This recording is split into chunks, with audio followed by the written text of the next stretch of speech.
this is how to fight back. Before we get into fighting back, I want to ground ourselves in certain truths, because when we are fighting disinformation campaigns, the facts are our friends. The truth is our friend. And the truth is, these issues are on our side. The vast majority of Americans agree with us on all of the issues that the media portrays as controversial. 62% of voters support legal abortion, and that number changes dramatically depending on how you ask that question. Then sometimes it's 80%, sometimes it's 60%, sometimes it's almost always over 50. But depending on how you ask that question, you get a variety of answers. The answer that never changes is how many people support total bans. That answer never breaks 7%. We are dealing with a very small but very vocal minority. That number, of course, gets even higher when you talk about birth control. 90% of Americans don't agree on anything today, not even like clean water and good roads. So 90% agreeing on birth control is pretty freaking consensus.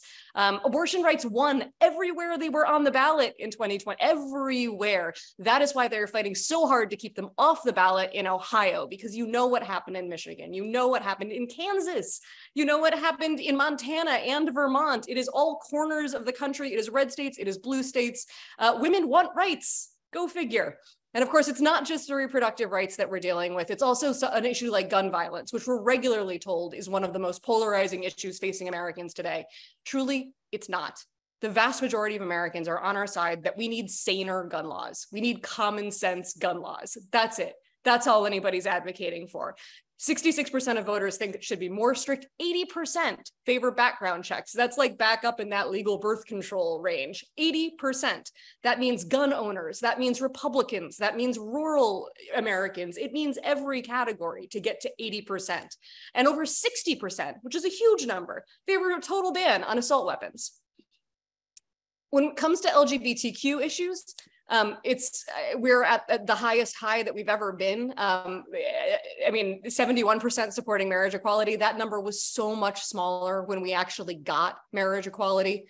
That was a really, really big deal to see it get this big. But the numbers that I'm really into are the second and the fourth one here, because what's happening now is that people, the gay, opposing gay marriage stopped working for the right. It stopped working for extremists. Almost every American knows a gay person. There's no need to be scared of gay people. Gay marriage didn't hurt your straight marriage, it turns out.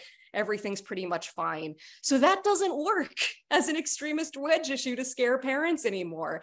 So they've moved on to trans Americans. This is their playbook. This is what they do. But they're going to have a hard time there too, because 64% of Americans, and this number, I mean, we can get you the stats for all of these, where they all come from, but this one comes from the Wall Street Journal, which is absolutely not a bastion of progressive polling. 64% of Americans strongly believe that transgender people should not face discrimination, and 65% say that it should be accepted by society. So the extremists are going to have their work cut out for them too. And if everybody who's listening and your friends are able to stand up on behalf of trans folks and say that there is nothing frightening about this, these are our friends and neighbors also, it's going to go the way of gay marriage, and they know it. That's one of the reasons why they're so scared, frankly.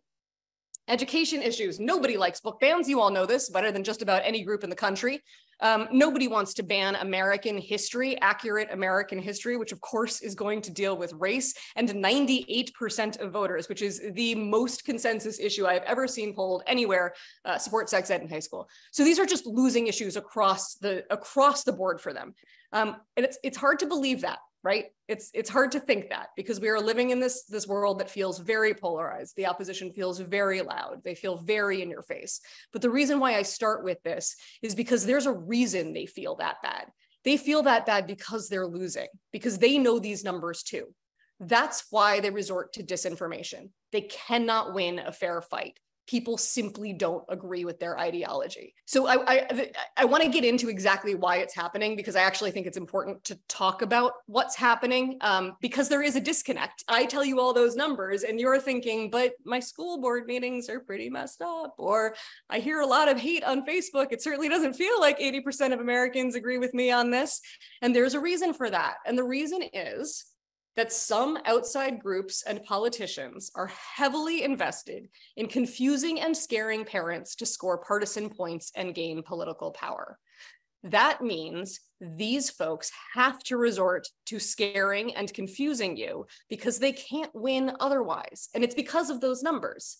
So what they need to do is speak as loudly and as falsely as possible in the hopes that they will drown out the good and accurate information that they know people will agree with.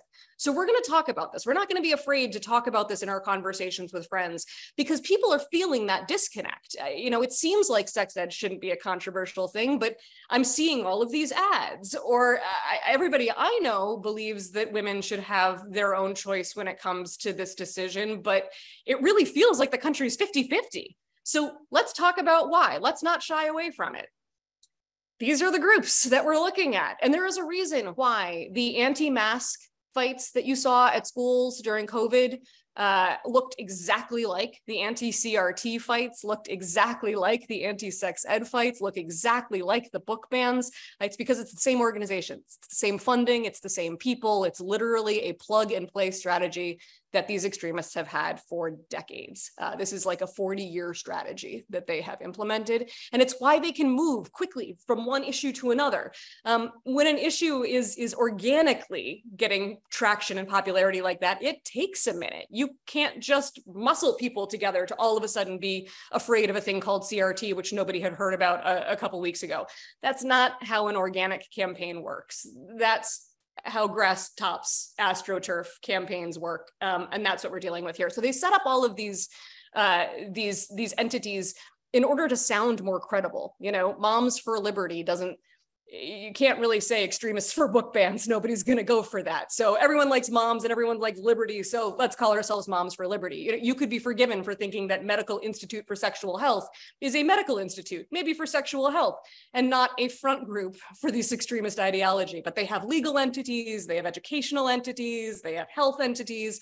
It's all pretty insidious. And that's what's happening in your communities right now. It's these folks. So fighting back, we're going to learn a few tips and tricks. This is the only one that is a little difficult. It is a little AP comms level. It is counterintuitive. And that is, don't repeat the disinformation. I'm not telling you not to engage with it. I'm telling you not to repeat it. Do not say the words out of your own mouth. You can refute it. You can say, no, that's not true. But what you can't do is say, no, X, Y, and Z isn't happening. So the one that I'm using here is one I'm sure we have all heard: no one is taking your guns away, because that's what they say, right? They say the liberals are going to come and take your guns away. And we say, because that's how the human brain works, no one is taking your guns away. It's just a very natural thing to say. But what happens cognitively after a few weeks of hearing guns being taken away? You start to think that maybe there's something about someone's taking guns away. I don't really know. I'm not paying a ton of attention, but I know that there's something about guns being taken away. That is, of course, not what we want to have happen. The second thing that happens when we repeat the disinformation is that we debate whether or not someone is taking your guns away. Of course, there is no one doing that. That's not happening. So having a debate over whether or not it is pointless. That's what the extremists want. They don't want you to have the debate about background checks because they know they're going to lose that. They don't want to have the debate about how common sense gun laws are going to keep our communities and our families safer because they know they're going to lose that. They want to force you into a debate about whether or not the guns are being taken away, because that's nonsense and it stops you from having the real conversation. So we are not going to repeat the disinformation. If someone says our guns are going to get taken away, you say, no, we support basic common sense reforms. It's about background checks. It's about assault rifle bans, etc. You're just not going to repeat the disinformation that they say.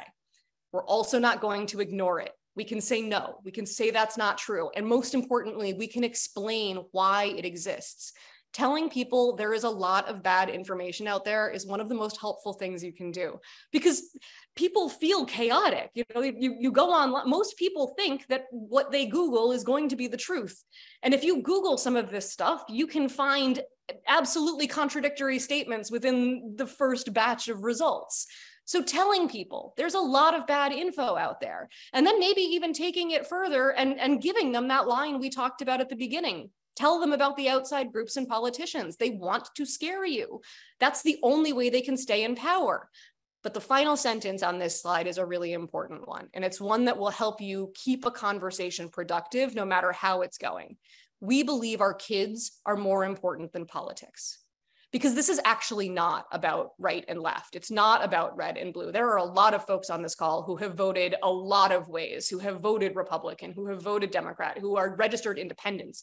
There are a lot of people of all political and partisan stripes who are not extremists. We saw from those numbers, who do not believe in book bans, who do believe in common sense gun laws, who think that everybody should be treated with respect regardless of how they identify gender-wise. That's most of us. It's the extremists that are trying to make this political. So what we're going to say is, even if we're talking to somebody who might not vote the same way that we do, we are on the same side about caring for our kids, saying that our kids are more important than politics. So that's what keeps it from being a red versus blue situation. It's the people who care about the kids versus the people who care about political points. And we all know what side we're on here. We're going to stand up for our beliefs. And I want to highlight these three because it's okay to lean into what you believe. Most people are going to agree with you, but even if they don't, knowing that you're on the right side here is okay. It's helpful. First, on the LGBTQ front, every single one of our schools has gay kids, every single one. Every public school, every private school, every rural school, every urban school, every Catholic school, every school has queer kids. And multiple studies have shown that regardless of how your kid identifies, your straight kid is actually safer at school if the school teaches that the gay kid sitting next to him deserves respect. We have studies that show all kids are safer when gay and trans kids are treated with respect, regardless of how they identify. So it is okay to lean into this. It helps all kids. Gun violence is the leading cause of death for kids under 18, which is it blows my mind every time I say it, every time I read it. I check to make sure that's still it every now and then because it's so appalling. And you'll see that we went back to that really great line in this one, which is keeping our kids safe is more important than politics. It just is. I barely have to talk about the right to abortion anymore because you all have done so much communicating on this. Of course, we all know and love somebody who's had an abortion. We all need the freedom to decide when and whether to grow our own family without politicians getting involved. These are beliefs that you should feel really comfortable just wrapping yourself up in. You are not only on the side of the angels, you are on the side of the vast majority of your friends and neighbors. So let's talk about having the conversation. There are three buckets of people, or three buckets that I put people into. The first one is the easiest. It's the opposition. These are the people who actually belong to the groups that I was talking about before. These are the disinformation agents. These are the ones who know better. They know that what they're saying is false. They are the ones who are trying to scare and confuse you to score political points. Those people, that's the opposition. Don't engage with them. Don't waste your time and energy. They are not engaging in good faith. One of the biggest parts of a disinformation campaign is literally about wasting your time. It's about demoralizing you. It's about making you, specifically you on this call, anybody who would join this call, they are working to make you not want to text bank. They are working to make you not want to talk to your own friends and family. They want you to not sign up for Rally. They want you to not communicate with your networks. They want you to not work. And part of that is by making your day as hard as they can. Maybe that's arguing with you. Maybe that's yelling at a counter protest. Maybe that's standing outside of a clinic. The less you engage with them, the less mental energy you spend on them, the less successful they are in that strategy. So the only exception that I have to this rule is what I call fighting in front of the kids. And maybe that's at a school board meeting. Maybe you're the kind of person who is really comfortable taking on somebody who you know is just being a bully. You're never going to change their hearts and minds, but you're okay standing up and saying, nope, what this person is saying is wrong. I'm doing this because of X, Y, and Z, because my kids are more important than politics. If you're the kind of person who can do that and understand that you're not going to win that argument, it's about making the entire crowd know that there is a common sense person in the room with them, go ahead and do it. Other than that, you have my permission to ignore. Just put it out of your mind. We don't need them. We'll never get them. Let it go.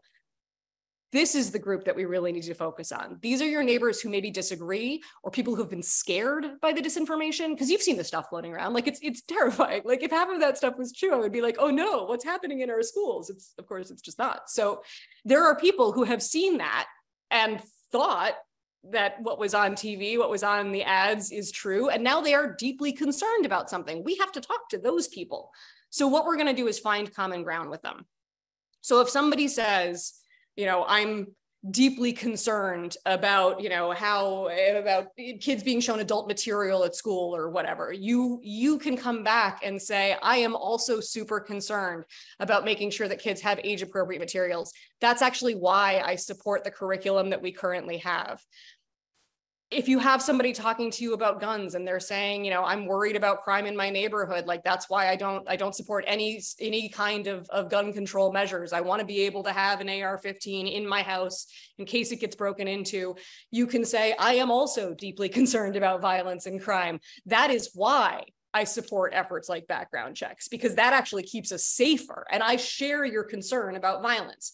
So the two things that you've done here are met this person where they are, because their concern is probably super legitimate. They're scared for their families. They're scared for their kids. They've heard something that scares them because that's what it was designed to do. So acknowledge that fear. You probably share it. And then instead of saying, but you're wrong about your beliefs based on that fear, you're going to say, that's why. Like, the reason why I support what I support is because I share the concern that you have. And that's going to keep things on a super productive level, because that's where you want to be with these folks. Like, they have heard something that is upsetting, but they are engaging in good faith, and having conversations with them is wildly important. The final group is the fun one. These are the ones where you say, have you heard about getting abortion on the ballot in Ohio? And they say, hell yes, I'm collecting signatures. Like, they're on board already.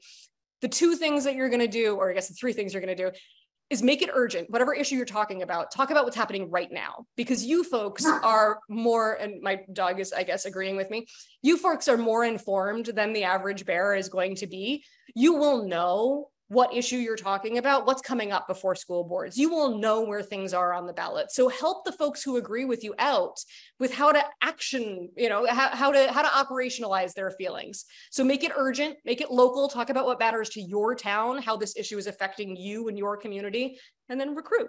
Get them to join a Troublemaker training, put them in rally. That's what we're going to do. We're going to stay focused. These are the two things I want you to remember. It's about your town, not Washington, because the opposition really wants to make this like a national political conversation where we're talking about like Donald Trump and Tucker Carlson, and none of us want that. It's about your town. It's not about Washington. It's about your kids. It's not about partisanship. So that is what we're going to stay focused on as we have these conversations. And I wanted to add a little note about those ads that you are seeing in Ohio. I went back and forth about whether or not to play one, but like, I care about your mental health and I'm always like, protect that. So I'm not going to do that to you. I'm just going to tell you a little bit about it, because it follows one of the best disinformation, like anatomy of a disinformation campaign I've seen. You know how abortion is on the ballot in Ohio. And of course, abortion wins everywhere it's on the ballot, because it is very, very important that women retain this right. And we all know it. And it'll probably happen in Ohio too, because Ohio women also know it. So what do these ads do? These ads literally start by saying, they tell you it's abortion on the ballot, but it's not. What it is gender reassignment surgery for kids. Yep, that's what you're voting on. It's these groups that are pushing a trans ideology into your schools. And if you vote for this, your kid can have sex reassignment surgery without your consent or knowledge. Like, that's what it is. That's what folks in Ohio are hearing all day, every day, multiple times. It's horrifying. It's, of course, a lie on so many levels, but the first one is the big one. It is about abortion.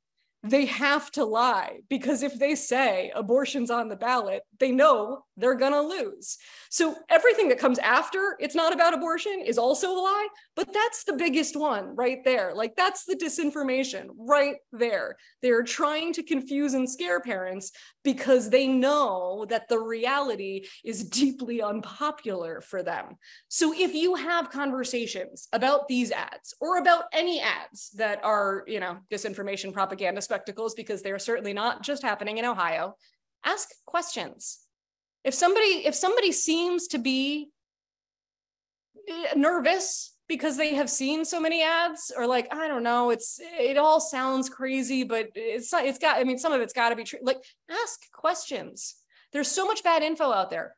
What is it that you're concerned about? Like, what bothers you about the ads? What charge have you heard that you think is real? Like, what concerns you? And then you have all of the conversation tips that we just went through. If they say, you know, I'm deeply concerned that my kid would be able to get gender reassignment surgery without my knowledge, you can say, that's not true. There are some groups that are really trying to scare us because the truth is we're voting on abortion. Like that's what's happening and they know that we're going to lose. So you'll notice I did not repeat the disinformation. I did not say, no, kids are not getting sexual reassignment surgery. I said, no, that's not true. What's happening is that outside groups are too afraid of what will happen if we vote on abortion rights. You're going to find the common ground. You're going to share their concern and then you're going to, that's why. And you're going to acknowledge the bad actors. There are a lot of people out there who are trying to confuse and scare parents, but I'm going to end on the line that I think will help you the most in whatever conversation you are having, which is our kids are worth more than politics. So thank you. That is the entirety of my presentation. So now I'm happy to Q&A. If one of the Julies has found one, I'll look through it myself also. I have questions here for you. Great. So the first one was, how do we counter the woke agenda argument? So, you know, the woke BS that, you know, folks are hearing. Yeah, I would do the, you know, like the woke agenda, it's one of those political things that people are saying, like, I don't know what that means. What does the woke agenda mean to you? I can tell you what agenda I care about. I care about making sure that our kids have accurate information in schools. I care a lot that we treat LGBTQ kids with respect. I think it's really important that we teach accurate American history that includes race. I don't really know how to answer your question because I think that word means different things to different people, but I would love to talk to you about what I actually want for our community. Is I think how I would handle that. Woke is a great one though. I kind of love it because whenever anybody uses it, you know you're talking to the opposition. Like they just like put a little hand up and they're like, hey, I'm engaging in bad faith. And you're like, okay, cool. I know how much energy we spend on you. Like I find it quite helpful actually. The next one is, do you have the list of the studies that demonstrated supporting Yes. the gay and trans kids? Yes, and we can provide that to you. All of that comes from Pediatrics Association. And like, let me say one thing about pediatricians. There are very few people in this country that enjoy universal trust from people. School librarians are actually pretty high up on that list, but nobody is higher than pediatricians. So the fact that you have pediatricians talking about how important it is to treat trans kids with respect, to treat LGBTQ kids in general with respect, to have gender affirming care, like they're pediatricians, like they're doctors who treat kids. This is not about politics. This is about best practices medicine. So yes, that those studies come from medical professionals and we can get them to you. So then someone asked the question, how do you get folks who only vote like every 4 years to vote every time? You know, how do you get them more interested in these off-year elections? This is what you guys are doing. This is red, wine, and blue. You build a permanent infrastructure where people who are super engaged talk to their friends and networks all the time. I mean, I'm sure even if you haven't been engaged in this work in an official capacity before now, everybody knows that there are people who vote in midterms because they know you, right? Like I know that I'm responsible for several dozen votes every time there's an off-year election just because I text my friends and that's how it works. So you start by being open with your own views, being excited to vote, talk about voting, talk about making a plan to vote. The biggest indicator of whether or not you will vote is whether or not you have a plan to vote. It sounds really silly when you say it, but like, think about how often it is. If you like make the plan to work out, you probably will, but if you don't, you know that's not happening. Voting's the same way. So help those friends make a plan to vote. Talk to them about why the midterms matter. Red, Wine, and Blue is so good at letting you know why those down ballot races are like every bit as important as the Senate or the president for you. You take that information and share it with your friends and just, you know, bug the crap out of them. They'll love you for it. So someone said, how do you discuss the people that vote red for fiscal responsibility, but are willing to give up human rights for it? Yeah, that's a really tough one. And it used to hold more water, I feel like when I was growing up, I feel like in the 80s, there were those like fiscally conservative, socially liberal folks that like maybe had a bit of a, but now the economy tanks every time they're in charge. So that's a tough one too. I would say, in all honesty, if you are dealing with somebody like that, it depends on how close you are to them. A lot of times those are our dads, I'm going to say. Those are our uncles. Those are our grandfathers. Usually when I hear that phrase, it is from a man over the age of 50. If you are close to them, if this is a family member, talk about how important it is that your economy only works if you're seen as a human being. You know, if you can't decide when and whether you become a mother, then the economy doesn't matter for you. You don't get to make economic decisions.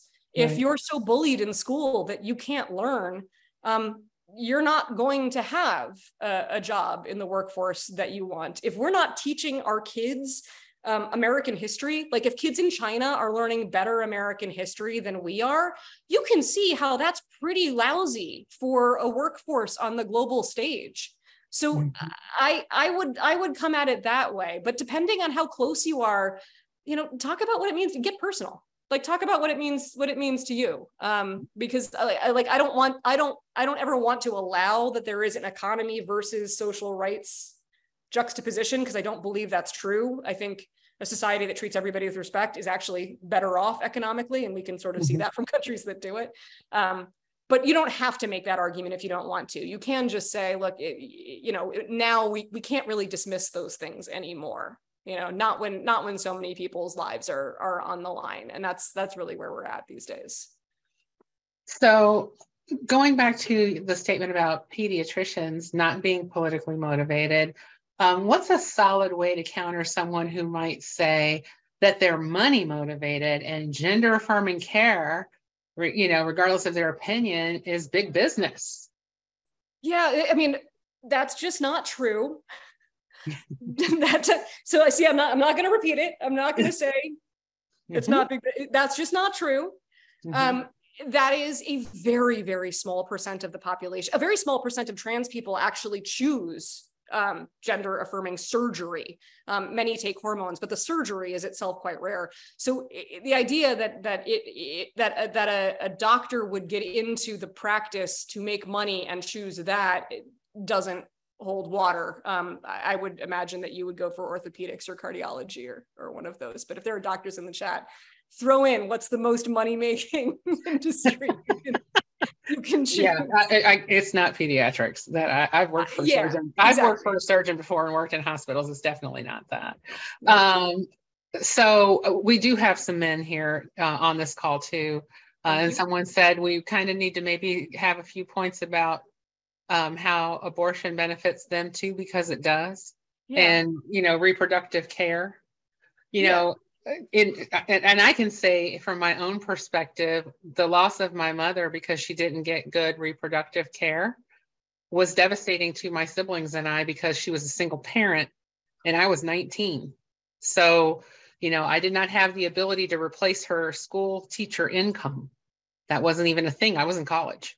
Right. So, you know, I think from a man's perspective too, you know, it takes two folks to be in a household. If you don't have good reproductive care and a woman gets sick, you know, because care is delayed or, you know, what have you, you know, because it's not just about, to me, it's not just about abortion. This really hinges on getting accurate care when there's a problem. That is entirely correct. Entirely correct. At the most extreme end of the spectrum, men should care because our lives are in the balance and we are your mother's, spouses, daughters, friends, bosses, whatever. We're also just human beings in and of ourselves, regardless of our relationship to men. But every abortion story affects a man. Every woman who has had an abortion has affected a man. Many, many men have stories about how their lives would have been different if the woman that they were seeing, dating, sleeping with had not been able to make the choice that she wanted to make. They would have had a very different life. Think about family planning. Think about if you couldn't decide this year is not a good one for us. I just started a new job. We just moved to a new city. We just had a baby. We don't want to have another one right now. They want to take those rights away from you. It's not just away from us. Like, it's family planning for a reason. It's not women planning to get pregnant. Like, it's family planning. And if you can't make that call, you don't get to, if we can't make that call, you don't get to make that call either. The people making that call for both of us are the freaking politicians. And men don't want that any more than we do. Truly, they don't. So aside from the fact that, like, they love us and care about us, and their lives get seriously changed when someone forces us to have their baby when neither one of us wants that to happen, the fact that we just get that right.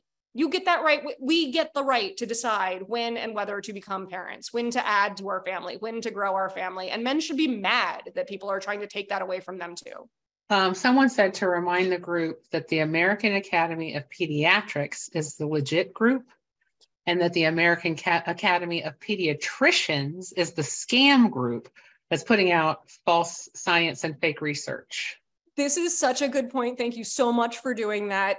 This is exactly what they do. When I say that they invent groups for credibility, like, if there will be like a red wine and blank pretty soon if you guys stay doing really good work. Like, they will just try to trick people. That's it. So you can tell which group is which by which one is making sense. The good pediatricians group is going to say things that pediatricians would say, and the other one is going to sound like Moms for Liberty. Act accordingly. Right. Apparently, cardiac anesthesiology is where the big money is. Anesthesiology.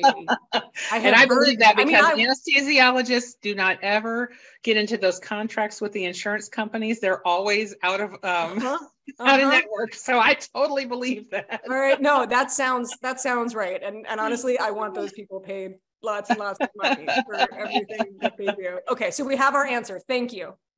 Here's a good one. How do we counter the Democrats want abortions at 40 weeks without repeating that?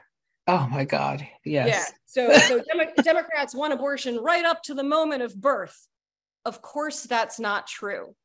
We want those decisions to be made by a doctor and a woman, not a politician.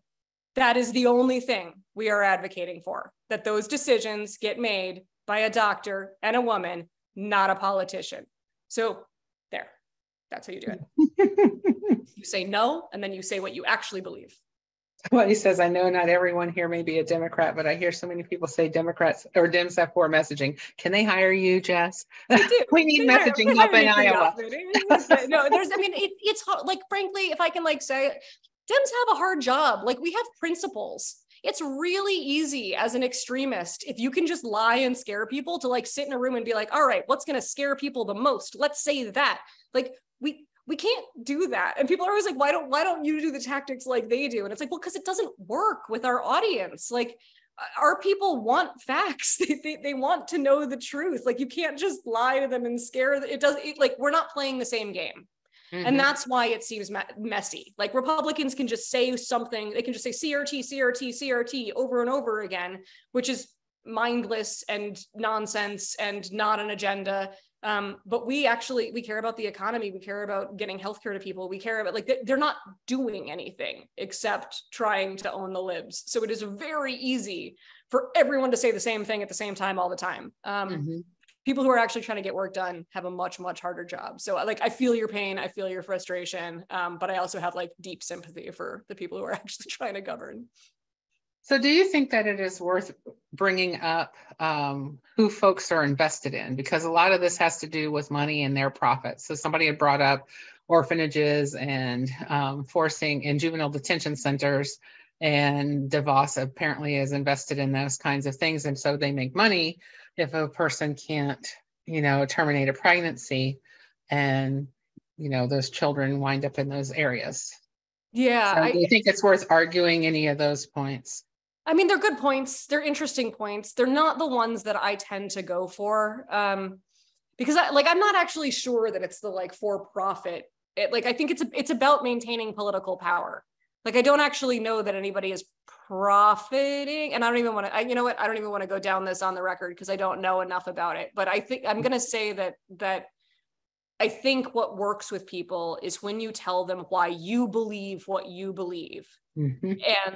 And trying to, it's like when we try to say, look, they're being hypocrites. They say they're pro-life, but look at their behavior during COVID. Like, that is a very good argument. It totally, like, they were not pro-life during the pandemic at all. So maybe you shouldn't believe them when they say that they're pro-life around abortion. That's a great argument, but it doesn't work. Pointing out that somebody's being hypocritical doesn't work. I wish it did. Every former debate club kid wishes that it did, but it doesn't. What works is telling people why you believe what you believe, like why you care, and why you care for the community that you two share and the family that you two love. So pointing out that somebody else might be in it for bad reasons might be, it's just not as impactful as talking about your own thing. Not that it's bad, and I can't help myself sometimes too. So. Well, and this question, I think, almost goes back to not repeating the disinformation too, because they're saying, what do we tell people who say to vote yes on issue 1 because it raises the standard for what gets put on the Ohio Constitution? I just almost think that's repeating their bad rhetoric. There's so much bad in those commercials, like you said, that isn't even true, that I think repeating any of it, I just personally think repeating any of it is bad. And what you just said is what we should be doing, talking about why it is important to us. Yeah, I mean, look, if we're talking about our right to bodily autonomy and they're talking about raising the standard to change the state constitution, like, which argument do you think carries more resonance? So I would say, keep it at the top lines. Like, they are trying to take away your right to decide when you grow your family. We're going to stop that. Like, we believe you have that right. That's the whole argument. And so then somebody said, well, what do you say to people who said, well, they should have thought about that before they got pregnant? My thing back again is that this is not just about terminating a pregnancy you don't want. This is terminating a pregnancy to save your life. Yeah. I mean, I think that's like, if somebody is engaging like that, that's not in good faith. No, very few people really believe that. Like, or if they do, they haven't engaged critically with the question at all, ever. They've never known anyone who is pregnant. They've never walked anybody through a pregnancy. Like, if they actually believe that every time any human being engages in sexual intercourse, they should be prepared to parent a child, we're not going to get that person. And that's okay. There's maybe 2% of the population that believes that. And that's all right. They can continue to believe that. I would argue a lot of people who believe that are also pro-choice. They believe that, but they believe that you have the right to do what you want with your body. So in some cases, if you see, she should have kept her legs shut, you don't have to engage with it. We don't need them. Mm-hmm. That's really tough when it's in your own family, I want to say. Like, I don't mean to be glib here. A lot of times when you hear the really bad stuff, you're hearing it at your own kitchen table, and that's really, really tough. And I want to acknowledge that pain. And if you want to spend the time and have those conversations with that family member over the course of years, please, do it. You're the only ones that can reach them. Ray at Red Wine and Blue has a great story about a friend that she basically kept up an open dialogue with for a decade. And it did eventually wind up having the friend, vote in elections she wouldn't have voted otherwise, and vote the way that she wouldn't have thought to before. So it's possible. So when I say ignore the opposition, if the opposition is your dad and you want to try, there are lots of really good resources out there for you. It's basically like cult deprogramming. So we've got a school board candidate from Central Pennsylvania here who says, can you talk about how to address someone's concerns about books being too graphic that are in school libraries or in school? I would meet their concern. I care a lot about kids having age appropriate books too. I think that's really important. I remember some of the books that meant so much to me at various ages. Being able to learn things in books was wildly important to me. That is why I support our school librarians who work with medical professionals to make sure that kids are getting books at the right ages. And I want to make sure that keeps happening. I don't think that politicians are the best people to know what's age appropriate for children. I don't know that I'm going to agree with them on that. So I'm going to trust the librarians. I'm going to trust the medical professionals. But I absolutely agree with you that kids should have material that is age appropriate. I see one here that was how to counter those who are really only pro-life of the fetus, not the mother. How do we educate people? The 6-week abortion law and the other laws affect people who have ectopic pregnancies, or you need a DEC following a miscarriage. I guess it's, how do you educate people that this is not as cut and dry as they think?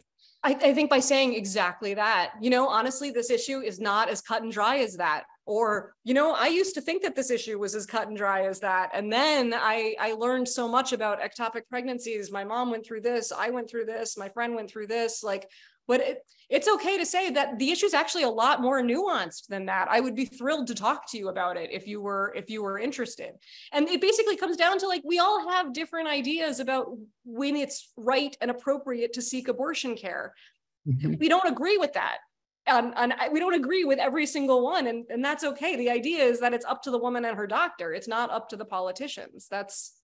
And when somebody said, what do you do when somebody says you're a baby killer? Is walk away. You're not going to win that fight. You don't need to have it. They are yelling at you because they want you to go home and cry. Mm-hmm. Literally. Yep. They want you to go home and cry and then not come back again and not tell your friends and to feel a little embarrassed. So you're not going to engage with them at all. If somebody uses that kind of language with you, we put them in the opposition camp. We do not expend our time and energy on it. You tell them to have a blessed day. You smile your biggest smile at them. And you go home and you pour yourself an extra glass of wine or have an extra slice of cheese because you deserve it. And you go back to work the next day. You understand that they're doing that specifically to make you feel bad and you don't let them. So someone asked, how do we get people to see the importance of school board races when we know the opposition is affiliated with, Moms for Liberty and supports book bans, but they aren't coming out and saying it? Yeah. I mean, that's almost more frustrating is when they're trying that. So I think you just be really loud in what you care about. You're here to oppose book bans. You want to make sure that all of your school board candidates are standing up and saying that they will not attempt to ban books from schools. They are not going to try to take away American history from kids. Everybody needs to be really loud and say that. And that way, if you have somebody who's sort of hiding in the wings, it makes it harder for them not to do it. Just be really, most people agree with you. So in some cases, I've seen some campaigns, some school board campaigns where you thought it was going to be a really big fight. And it turns out it really wasn't. There was one person who was very, very loud, and then the community gets together and that person loses by a lot. It's a very unpopular position that they hold.